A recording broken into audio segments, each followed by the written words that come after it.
Welcome to the Jill on Money Show. It's Tuesday, August 30th, and we are here deep in the month trying to make sense of whatever is going on in your financial life. And when I say we are here, we're not actually physically here. Mark, and on August 30th, you will be in Paris? No, August 30th, I will have just arrived home. Oh, God willing, you should arrive home with bags. Are you going to check bags? You have to, right? Yeah, there's no way around it. I think the problem might be getting the bags coming home, but that I can deal with as long as they're there when we arrive in Europe. Just pack enough in your overnight, in your, in your carry-on that you can get through a day or two. Because I know some people whose luggage was lost and it did come pretty quickly. So you need a day that you can survive. Meanwhile, this is the program that takes the mystery out of your financial life. It also attempts to maybe just put you on a more secure footing in your financial life. And maybe that's all you really need. If so, give us a holler. Just go to our website, jillonmoney.com, click the contact us button. Let's bang out some emails. This is from Andrew. And the question is, what is the contribution limit if I'm contributing to a Roth 401k and a traditional pre-tax 401k in the same year? I changed jobs mid-year. I now have a Roth. I'm over 50. I switched jobs mid-year, and my previous employer offered only a traditional, and now I've got Roth and traditional. Okay, you ready for this? You're over the age of 50. The limit, $20,500. That's what you can do, either if it's pre-tax or Roth. It does not matter. That's $20,500 is the limit. Because you're over 50, you can put in an additional $6,500. So you can put in a total of $27,000 this year. That's it. Okay. And it's not different. You can put, part of that can be Roth, part of it can be pre-tax, but 27, that's your total. Look at this last bit, Mark. He says, this is a little extra, just, in case I didn't have enough to worry about with your statutory limits. I need to figure out whether to liquidate my brokerage account to pay for my daughter's PhD or make her get loans. Mark, I'm going to go with, I don't know anything about the situation, but usually PhDs do not require out of pocket. That's usually, I think, Andrew, that's usually paid for. It's a master's, I think, that sometimes you have to put out of pocket, but no, let her pay for it. Let's see how you can do it with your own retirement. And how about you send me all of your numbers and then we determine what you should do next around helping her out. Okay? Good. Okay. This is from Ross. He writes, Jill and Mark, big fan here. Thanks for all you do. Just listen to the July 18th episode, Helping Mom as she transitions to long-term care. This one was very much like what some older friends of ours are going through right now. They just moved to a senior living facility in the Bay Area. Okay, she's around 90. He's 96. He's a World War II Navy vet. They are two of the nicest people on the planet. After income from existing annuities and Social Security, they are about $4,000 a month short. However, they sold their home where they lived for 60 years. They've got proceeds of about $700,000 sitting in savings. They've been talking to family and a financial planner who is steering them towards an annuity. That hurts me. And getting some varying advice, of course. They asked me what I thought. My suggestion was to put $50,000 to $100,000 in checking and savings, put the rest in a simple CD ladder, maybe into thirds, 1, 2, 3-year CDs, revisit in a year. Would you do anything different or have other suggestions? I didn't indicate that I'd be willing to come on the show only because I don't have all the answers to the questions I know you're going to ask. However, I think you both would very much enjoy talking to him. I know he would love talking to you, but I'm not so sure how they'd feel about revealing details. Okay. Here's what I think, Ross.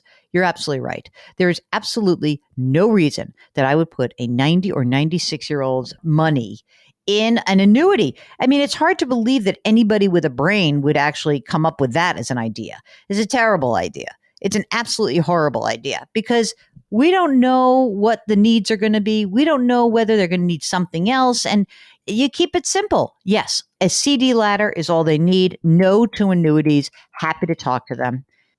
Yvonne says, I read in a column you recently wrote the ability to make a QCD once you reach 70 and a half, and you could withdraw exempt from tax as long as you direct to the financial institution, wherever your IRA is, to make the payment directly to the qualified charity. Is this QCD available, even though RMDs, required minimum distributions, don't kick in until age 72? Just wanted to clarify and be sure. Yes, Yvonne, my God, let me just say, you have to love the IRS. QCDs remain at 70 and a half, even though the age changed for required minimum distributions. I bet that's going to change, Mark. I actually think the QCD is such a great deal. I cannot believe it's still available. I really don't. I mean, it's shocking to me that somehow or other this is available, because it's such a beautiful tool that really is only helpful to rich people. I mean, I'm happy to have it. It's great. While it's here and legal, I'm still going to recommend that people consider it, but it's great. It's a great deal. That's 70 and a half. Deborah, 67, single, divorced, own my own home and 2 condos in Puerto Rico. Oh my God.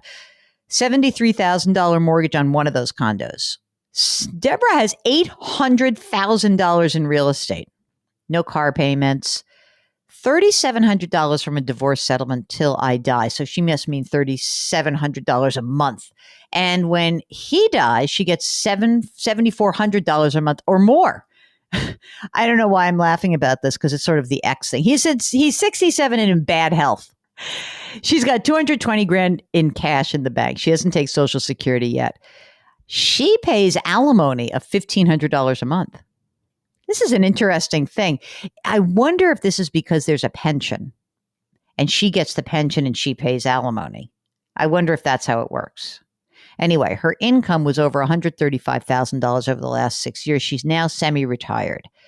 Income looks like to be about $100,000 a year. And she says, should I take Social Security at 68? Her Social Security would be about $2,600. Her net income from the rentals is about $12,000 a year. And she says she lives there in the winters. So gross income, $7,300 a month with Social Security. I live frugally. I've paid my real estate off. And do I need to do something with my cash?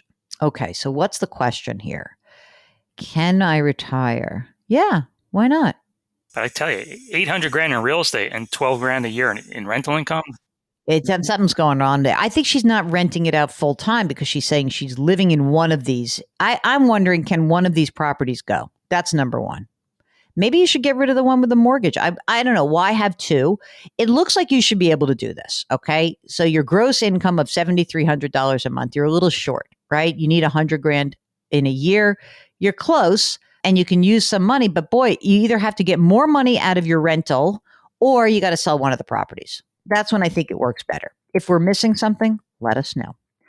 This one, last question of the day from Yvette, who's been enjoying our podcast for the better part of the year. She says, I love how you give advice based on the individual needs. And here's the situation for Yvette. I turned 69 years old this past May. My husband will turn 67 in September. We're both retired. We've got 2 grown and independent children. Hooray. No parents to assist anymore. No debt other than the mortgage. Okay, house is worth $1 million. Mortgage payment is $3,800 a month. The balance is $86,000. That's funny. So you're at the very end. The house will be paid off in January of 2025. Last year, I inherited half ownership of a rental property that's valued at $1 million. Oh my God. No mortgage on the property. Our total annual income from the rent is $44,000. We each take $12,000 as income. We leave the balance in a shared bank account for maintenance and repair. That's smart.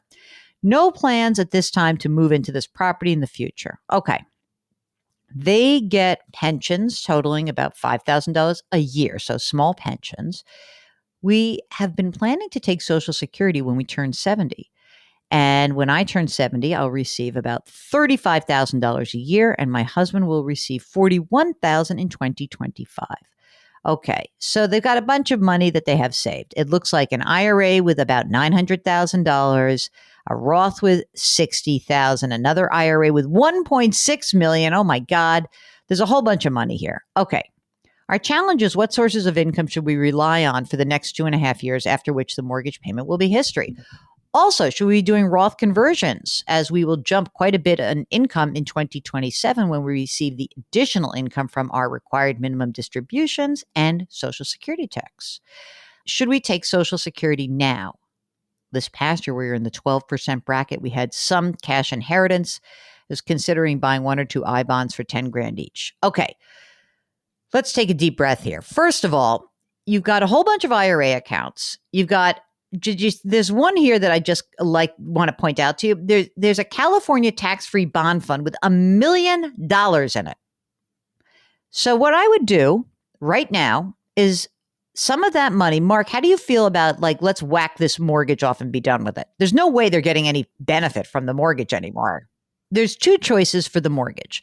One is that you could take the money, you could potentially, right? We're talking about that you need how much left on that mortgage? It's $86,000. Okay. So, and they're in the 12% bracket right now. I think you should just take money out of one of your traditional retirement accounts. I would pull the money out this year, and I would put myself up into, instead of converting assets, just use those assets. So what I would do is, you don't need to stay in the 12% bracket. You're going to, it's okay. I think it's going to be hard for you to stay in the 12. The maximum for married filing jointly in the 22% is $178,000. If you were in the 12% bracket, you were under $83,000. So what I would do is I would take about let's take $90,000 out of one of these IRA accounts this year, pay the 22% tax. It's fine, not a problem, and pay off your mortgage. And next year, I would start using the money from your IRA accounts and use that money to, kind of float you for anything big. I don't think you're going to have a problem. You need $10,000 or $11,000 a month to live comfortably. Well, you're going to have a good bunch of income here. So I don't think you should do Roth conversions. I don't think that you need to take Social Security now. I think you should be happy to be in the 22% bracket for a little bit here. If you need to take any extra money out to live on, to make up that difference right now, take it out of your retirement accounts. And that's, instead of converting, just use those assets. That's it. That's it for the program. It's the end of August, one more day. And I hope that you all are excited about starting the school year. Mark, a lot of these schools start in August in some parts of the country. It's a little bit much for me. I sort of feel like everyone needs to, I think that we could just sort of all agree September 15th would be a great time to start. Just let me get, no, it's not going to happen. In New York, they do it's usually the Tuesday after Labor Day, right? For the public schools. This year, it's Thursday, September 8th. All right. So you got a couple days off. So that's what is that why we don't have, that we're putting all of our shows in the can until September 8th? No, that's because those are the dates that you gave me. Oh, who knew? I probably gave you the wrong thing. All right. That's it. That's the show. Thank you so much for listening, and keep those questions coming. Just go to JillOnMoney.com, click the Contact Us button. Please join us. It's so much more fun when you join us, although Mark and I like talking to each other as well. Subscribe to us wherever you get your podcasts, and check out all the great content on our website, JillOnMoney.com. That's it. That's the show. So please do something nice for someone else today. Grit, growth, grace. Thank you for listening. We'll talk to you tomorrow.